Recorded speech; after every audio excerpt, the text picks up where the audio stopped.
All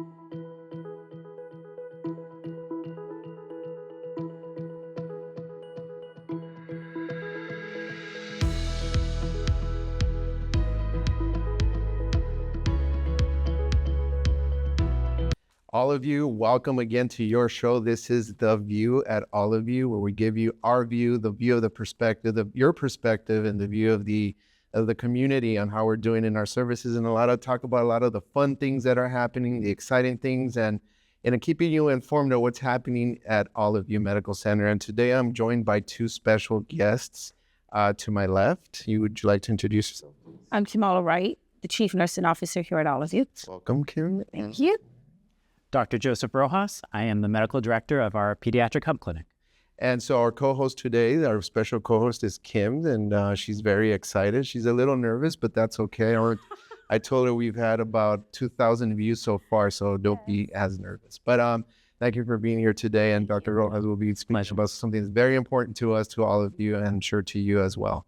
But we're going to start with some announcements, and I hear it's Certified Nurses Week. What does that mean? Yes, so last month we actually celebrated Certified Nurses Week. We recognized our hardworking nurses for their contribution to our patient population here. Receiving a certification in nursing, it really speaks to the testament of our nurses' expertise in the areas that they're working in.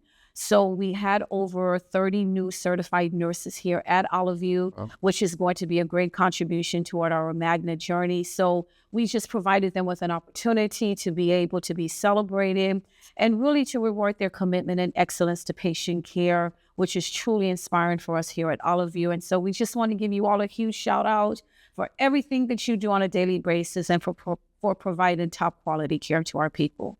Absolutely. Thank you for all those nurses that are certified. And for those that are not, there's opportunity, right? We encourage you to be certified during Nurses Week, which will be celebrated in May. We will have additional education seminars where we will have different entities to come and to showcase the opportunities that you have, that you will receive your certification. And we also have our education certification reimbursement opportunities for you all. So please don't forget that before you take the exam, please sign up and submit your paperwork for reimbursement. So nurses, there's no excuse for you not to be certified. No, we want you to be.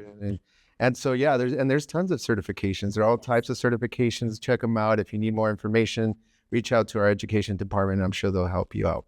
Thank you.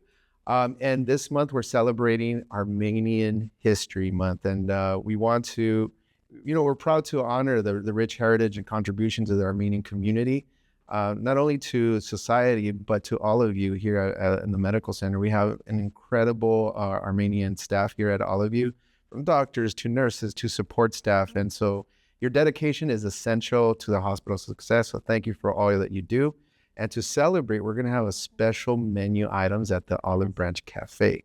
So every Thursday of the month, starting April 3rd, and during this month, staff members also have the opportunity, as we do with every other month, to recognize Armenian staff for their outstanding contributions using the feedback button. So if there's someone you want to recognize, use that feedback button, let us know a little bit about them, their name, and we'll highlight them here in this. So congratulations and thank you. It's also Occupational Therapy Month. So what's occupational therapy and what's the difference between occupational and physical therapy? I'm testing you now. So occupational. Do you remember when you took your NCLEX and these questions came up? The NCLEX is the licensing exam for nursing. Absolutely. So occupational therapy, we actually assist the patients with their day-to-day activities of daily living. How do I help you if you're unable to, you've had a stroke, you're rehabbing? How do I help you to comb your hair? How do I help you to take care of your daily necessity to bathe yourself? And then physical therapy is when the physical therapist actually comes, gets you out of bed, walk with you to ensure that your limbs are actually functioning properly to prevent falls before you go home. Yeah, and so this month, you passed the test of flying colors. This is awesome. And so this month we're highlighting the work that the occupational therapists do, and they restore the activities of daily living for our patients. We even have like kitchen set up so we can help them navigate the kitchen and so they can cook for themselves. So it's really a road to independence.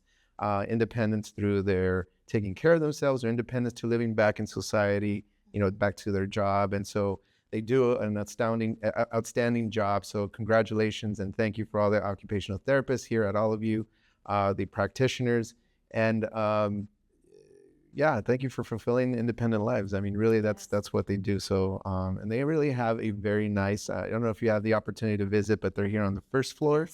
And I have, and it's a really cool space with a lot of exercise equipment and a lot of equipment to restore their independence. So thank you so much. Also this month, we have Child Abuse Prevention Month. And I know it's something that, you're very passionate about. Definitely. You dedicated your professional life to. And can you tell us a little bit more about your contributions, how all of you is involved, and what we can tell our audience? Yeah. So actually, since 1983, April has been proclaimed as National Child Abuse Prevention Month. And since 1989, the blue ribbon has been used to represent victims of child maltreatment. You'll also see in April a lot of blue pinwheels, and those represent childhood hope and happiness, which is what we, in pediatrics really strive for. So why is it important? Well, sadly, every year across the U.S., over 500,000 kids are affected by child abuse and neglect, and 2,000 ultimately lose their lives to abuse and neglect. We as pediatricians know that family stress, isolation, unrealistic expectations of kids increase their risk for maltreatment. And so we are using Child Abuse Prevention Month here to call attention to things that we can all do as members of the community to help support and strengthen parents and families. And so each week here in April, the Department of Pediatrics is going to be highlighting a different protective factor. So our first week is about parent-child attachment, so the bond between parents or caregivers and their children. The second week is focusing on parental resilience, caregiver resilience, so making sure that, we're also paying attention to our needs as caregivers, and that way we can better support our children. The third week, we're going to be talking about knowledge of child development, so helping parents to understand, what is normal for a child and what are some of those challenging behaviors that are actually pretty normal, and how we get through those. We also want to highlight concrete supports for families, so where can they access services in the community and get the help that they need for their child and their family. And then finally, talking about social connections. So we know that the U.S. Surgeon General has talked about an epidemic of loneliness in the U.S., and that is true for parents as well. They really need to know that they're not alone in this, and that there are ways for them to connect with people in the community to support them and their child. Yeah, thank you, Dr. Rojas. And I see you have a little hub. I do. And what is that? So the Hub Clinic is our clinic for children in foster care and who have been impacted by involvement with Department of Children and Family Services here in Los Angeles. So, we are a multi-agency clinic. We have folks from Department of Health Services, Department of Children and Family Services, mental health, also public health. Mm-hmm. And, we are one of the 6 clinics here in LA County that serves this population. Yeah. I have a question, Sure. Dr. Rojas, about the hub. So I know we recently moved and that area was renovated. And so the decor in the clinic is absolutely beautiful. Thank you. What was your motivation for that decor? Yeah, so, we wanted to make a space that felt safe for kids, that felt welcoming for kids. Like I said, we are serving children who have been impacted by abuse and neglect. And so we want to make the visit to, the doctors one less scary thing. So, we kind of hope that our clinic space is like a warm blanket for kids and families that, welcomes them in and makes them feel secure. Love that. Thank you. Yeah, it's totally awesome. And you may not be aware that we actually have a Hub Clinic here on campus, and this is the services that we provide to our community and our partnerships with different agencies that support this work. But we have this month to raise awareness that this exists, and what are the resources that if you know someone that possibly needs those resources, or how can you support this work. These are resources that are available to you. And thank you, Dr. Rojas, for being here. Of course. And talking a little bit more of what we do here to support this. But one cool thing about the Hub Clinic is I don't even know if you even, this is the first time I saw it. They have a book vending machine, all right, that is free. So any kid can come up, any child can come and pick a book and it'll be dispensed. So that's pretty cool. And it's just a testament to the thoughtfulness that professionals like Dr. Rojas take into account to ensure that we provide a welcoming environment for these types of patients, our pediatric patients and our special needs patients. So thanks so much for all the folks that work in the Hub and with Dr. Rojas. Thank you so much.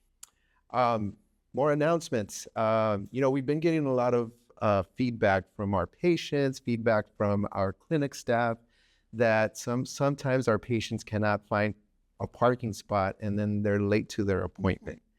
And so we've noticed that a lot of our staff have been parking in the patient-only parking lots. And so to curb this, we have deployed these technologies. Kind of reminds me of like RoboCop back in the 1980s where they had the machines. But it's a machine that has cameras. And what this is helping us do is kind of take a look at who's utilizing our parking lots. What we really want to do is save these parking areas for our patients so that they can park and get to their appointment on time. So we ask that you please use the employee-only parking lots and save those that are patient-specific for our patients. These cameras are installed in lots A, B, and lot G. And the hope is to kind of just monitor who's using our spots. And you might get a notification if we do notice that you parked in a staff member is parking in our patient lots. We'll send you a letter, send you an email, say, hey, this is not allowed. But welcome your feedback. If there are opportunities for improvement in the employee parking lots, let us know how we can improve that as well. So thank you for your cooperation. If you have any questions, you can call our safety and security office at 73405, and that's their extension. Also, have you heard of the Connect with Comida events that we have here? I saw the email. Yeah. It's great service. Yeah. So we're having another Connect con Comida. This is brought to you by the EDIA subcommittee in partnership with the Office of Immigrants Affairs and County Council. This topic is specifically on immigration and hospital policies. I'm sure you've heard a lot of news stories and information in our communities of the enforcement action, the immigration enforcement actions. But what does that mean on our hospital campus? What does that mean to our patients? So on April 9th, from 11 a.m. to 12:30 in the auditorium, we will have free food for the first 25 people who RSVP. So RSVP to that email. I think they're going to put it on the screen. And please RSVP and enjoy it. And so they're going to provide a lot of good information. I know there's still a lot of questions, but those questions will be answered here. And I'll be attending, so it's a great opportunity for me to meet you as well. And I already RSVP'd because I want to make sure I get my free comida. I'm just kidding. I'll gladly give my spot up for another person. But yeah, good to see you there. And did you know that April is Earth Month? Yes. I did. Yeah. What does that mean to you, Dr. Rojas, Earth Month?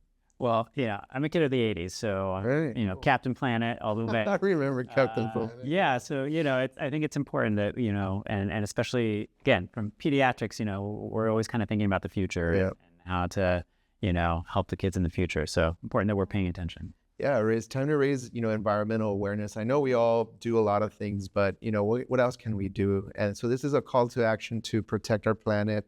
This month is the 55th anniversary on Tuesday, April 22nd. Okay. So yeah, see what you can do to promote Earth Month. And I'm sure if you have a child at home or a grandchild at home, I'm sure if you ask them what you can do more on Earth Day, they'll know exactly what to do. So in support of Earth Month, it's a month-long celebration. Things like clothing drives. We'll be having meatless Mondays.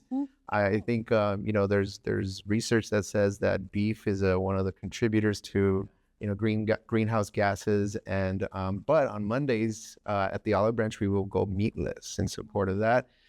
Clothing drives, often people think like, what do you mean clothing drives help? Yeah, the more we reuse our clothes or gently used clothes, the less we buy and consume and produce waste. So clothing drives, you can donate. We're going to have a bin so you can drop off donated clothes. Go through your closets. I know there's shirts from the 80s you probably still have, right, that you probably no longer wear that someone else can use. Although, probably good, what might go for a high price on the eBay market. Right? But no, donate it for a good cause. And the weekly Planet quiz, test your knowledge on environmental topics. They'll be sent out through email for that as well. Department of Beaches and Harbors, they're going to have an event Saturday, April 12th from 9 a.m. to 12 p.m. at Dockweiler Youth Center.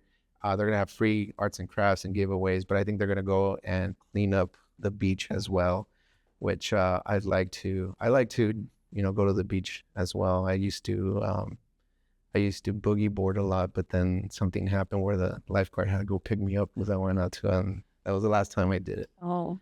But no, the beach is safe as long as, we take precaution and all that. So Earth Day in April, join us in some of these celebrations. And there is a winner. If you remember from last week's episode, and if you don't remember, go back and check it out. Last week we had a trivia question. And the winner of the trivia question was the first person to use the feedback button to answer that question, and she is Hana Kadir. So Hana, congratulations. Come to hospital administration to claim your gift card.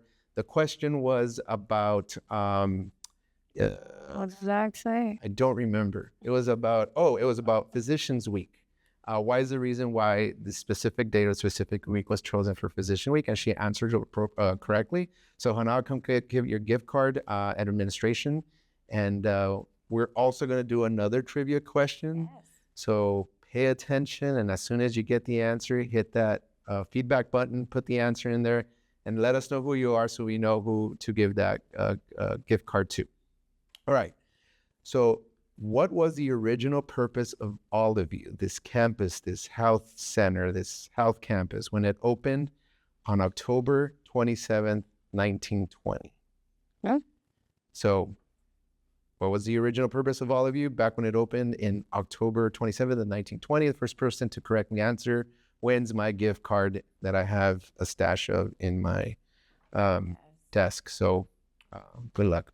All right, and another good thing that the Hub Clinic does as well is they have special events, and I hear that there's going to be a special event soon. Can you tell us a little bit more of that? Yeah, so the Department of Pediatrics and the Department of Social Work have been working to help ensure that families who deliver here at All of You are able to make safe choices with their new babies when it comes to sleep environments and transportation.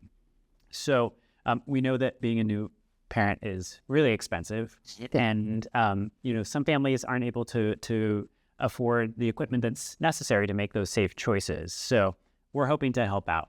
Our nurses and our providers in the nursery, in the NICU, and in our pediatric same-day clinic are helping to screen families to ensure that they have a safe place for babies to sleep, like a crib or a bassinet or a pack and play, as well as a car seat for safe transportation. And those families who don't have appropriate safe sleep environment or a car seat, we're able to actually connect them and provide them with a pack and play or a car seat so that they can make those safe choices. And that's thanks to some funding from our Department of Children and Family Services, who again are also kind of focused on trying to prevent risk for families. Now, is this open to our patients, the community, both? Yeah, so it's open primarily to our patients. So families that we're serving through the nursery, the NICU, so families that are delivering here or that present to our same-day clinic for their newborn checkups. All right, sounds great. Thank you. All right, on to shout-outs. Continue if you have a shout-out, you want someone to shout out, let us know through the feedback button. We'll put them up here as well, give them their appropriate shout-out. But I wanted to bring something that came to my attention. There was a letter that was sent by a patient's family member, and this family member is a healthcare worker. And this healthcare worker, in his letter said, I felt that I needed to say this from the perspective of a healthcare worker, as his family member was cared for here at All of You. And he was cared for in 5C. And it says, I've just concluded a 4-day visit to my family member who is hospitalized at All of You in Sylmar, and I wanted to congratulate your staff on taking such good care of him. As a physician, I appreciate the care and attention that continues to be afforded to him. He's confident that he is in very capable hands. So the attendings, the residents, nursing, PT, OT, RT, CNAs, all the healthcare workers that had a hand in caring for this family member, he just wants to give a sincere thank you. So yes, I mean, your work does make a difference. It does have an impact to patients every day. So care with action. Also, we want to shout out Jordan Lugavere for what? What is he? Recently had a large influx of new staff, and Jordan has been working very hard to provide keys in a timely manner. So great work, Jordan, and we appreciate you. Yeah, I actually met Jordan last week. I actually visited the locksmith shop, and so congratulations, Jordan. Also, a shout out from Alvaro and Carla from EBS. They want to shout out the Sodexo staff for doing a great job and keeping 6A safe and clean. Keep up the awesome work. Also, for Ms. Kampmeyer is an outstanding nurse who brings compassion, empathy, and natural charisma to her patient care. Charisma is so important, right? Sometimes when dealing with our patients, she's incredibly knowledgeable and always cooperative and a great teacher. Learned lots of medical insights I hadn't known before, and I ended my day grateful and happy for the valuable lessons I gained. So thank you, Ms. Kampmeyer from 4A.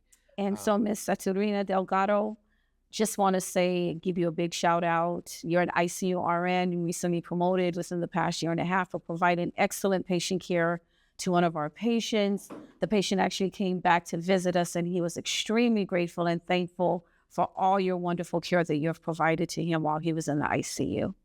Great. And they want to give an on-spot recognition to Mary Obando. This is coming from a patient. Mary was amazing in taking care of me. She assisted me and provided pain medication when needed. Her patient kindness stood out, and I am truly grateful for her care. Thanks so much. And from Biomed.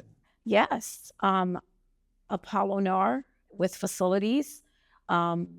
We just would like to take the opportunity to express our sincere appreciation for your hard work and your dedication to all of you.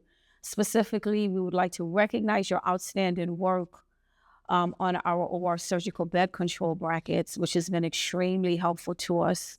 You were able to make 12 brackets in only one day, and your work has been appreciated by our OR team. Your contribution has not gone unnoticed. So we just want to say thank you, thank you, thank you. Yes.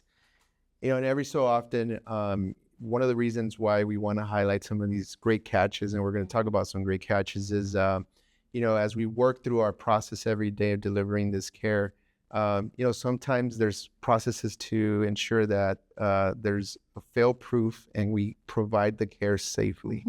And we want to highlight some of the work from our staff that were able to catch something before it reached the patient.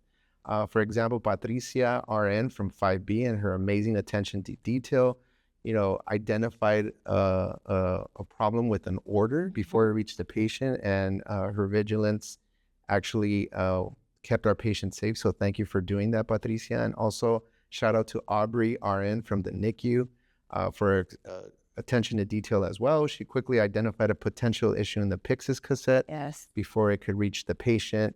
And she got a pharmacy involved. So thank you for identifying that. And continue to send your feedback and any other great catches that we have. Let us know.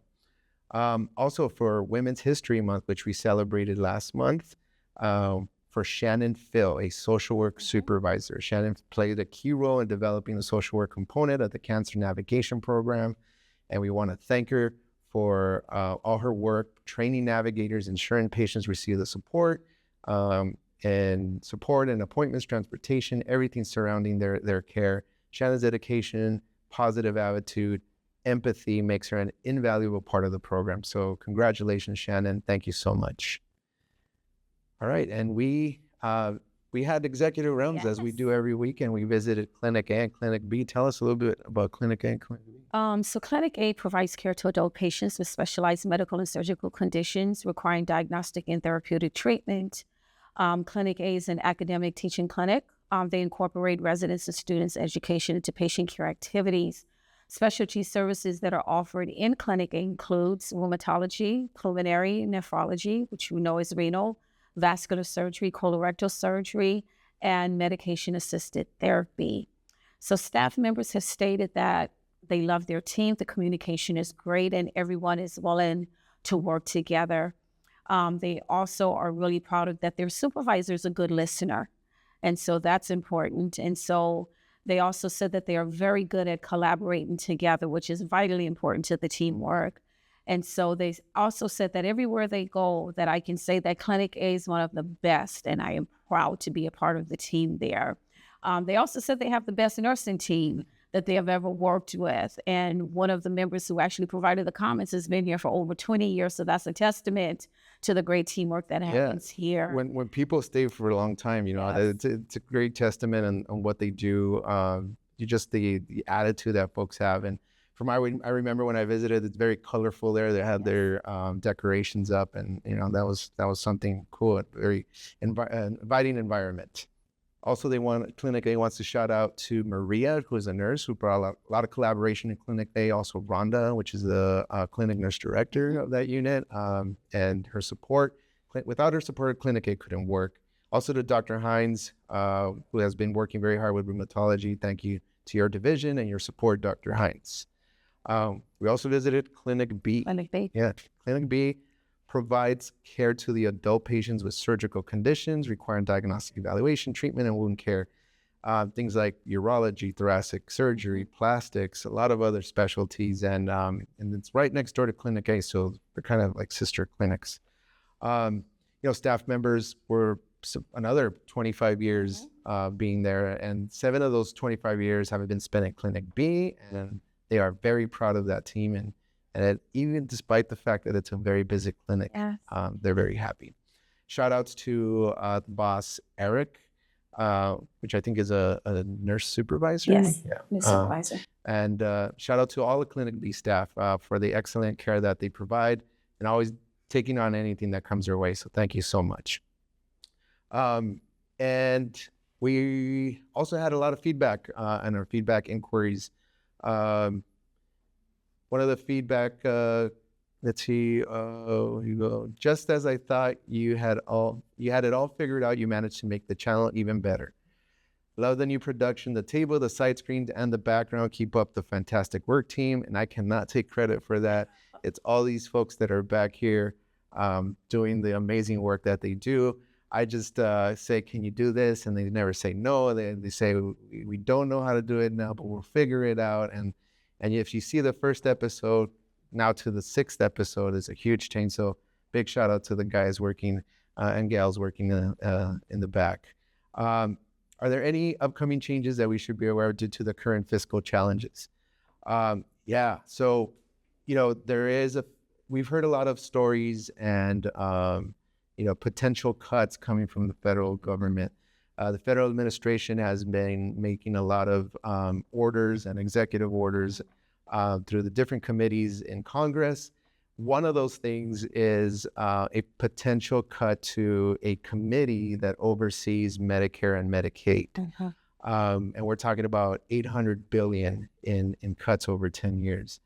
Now, how is that going to impact all of you? How is that going to impact DHS? Well, there's a lot of concern, and these are potential cuts. We don't know exactly how or when these cuts will be coming through.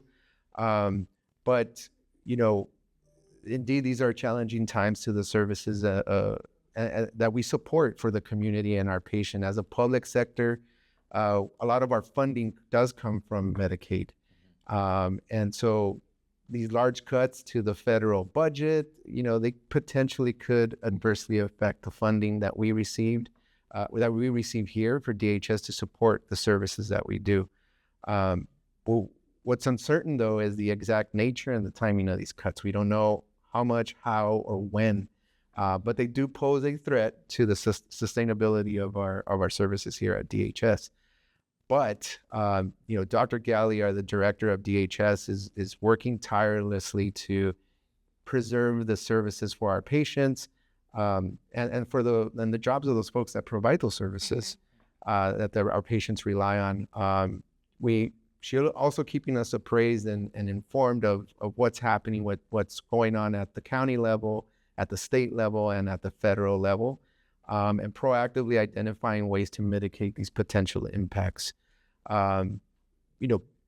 we will be seeing a lot of initiatives throughout the HS. Some of you might already have seen, but we're really looking at proactively addressing these potential fiscal challenges by reducing our expenditures. Things like, reducing registry as best as we can, reducing our overtime costs, freezing all non-essential travel and training. Only training will be approved, only that's going to train folks that will directly have impact to the care that we provide. But non-essential will be frozen, so none of that will occur. We will also be looking at our capital projects. What are those that are critical to the operations? What are some of those that we can delay? And also purchases and initiatives wherever possible to reduce the ongoing costs. As costs affect you all, as inflation has affected you all, as the cost of everything goods are going up, it also has an impact to the hospital. So when you couple that with a potential decrease in revenue, makes it very, very challenging to continue the services as we are today. However, we are doing everything possible to ensure that we're proactively addressing this. And we're trying to be as efficient as possible and with the delivery of services. Make no mistake that we will continue to provide the services to our community and our patients at the level that we have been. However, if in the future the impacts do go through and we will see a reduction, we're going to have to make some challenging decisions, some difficult decisions in the future, but we're doing as best as I can. I know Kim and I, we've had a lot of conversations with the executive team on how can we do that here at All of You? How can we be proactive and good stewards of our fiscal and our monies to ensure that we sustain and continue to provide those services to our community. So thank you for all that you do. If you have ideas, how can we, save on costs? How can we save on expenditures? Where are we not so efficient? If you have ideas for increased efficiency, send those to us. We really want to hear. You are the folks that work these processes, that work with our patients every day. And I know you have ideas, so send them to us. No idea is too small. We will absolutely consider it. And thank you for sending those suggestions. Thank you, Dr. Rojas. I'm curious, what got you into, why did you want to become a physician? Oh, well, I actually thought that I was going to be a psychiatrist when I grew up. But, in med school, it was just really being on the pediatric service and working with kids. And that did it. Yeah. It was just getting to make a difference in a kid's life. Yeah, I know. And it takes a special person to work in pediatrics. And, I go back to when I did my rotation in nursing school and pediatrics, and I love kids. I love kids, but I was just so anxious working with kids, and I go, that's probably not for me. I'll leave it to experts like Dr. Rojas who do take that responsibility. And I thank you and your staff and your colleagues for the work that you do here at All of You. Kim, thank you so much. As a chief nursing officer, it's one of the toughest jobs in the hospital. Yes, it is. And caring for all of our patients and all of our nurses. So thank you for what you do, and thank you for tuning in. Thank you for the work that you do tirelessly every day in, day out. And I know you're here for a reason, to provide those services. I finally got the wording right. So smash the bell, drop a like, and hit that subscribe button. Now I feel like an official YouTuber. But I look forward to seeing you all out in the hallways, out in the units, out in the campus. I hope to see you at the Connect with Comida in April, a couple weeks. And tune into the next episode. Our viewership is going up every week, every 2 weeks. So I think we're doing something right. If you feel like we're missing something or we can improve on something, let me know. I won't get my feelings hurt. I'm just here for you all to improve this, the experience for you. Please stay safe, help each other, and be kind to each other. And we will see you soon.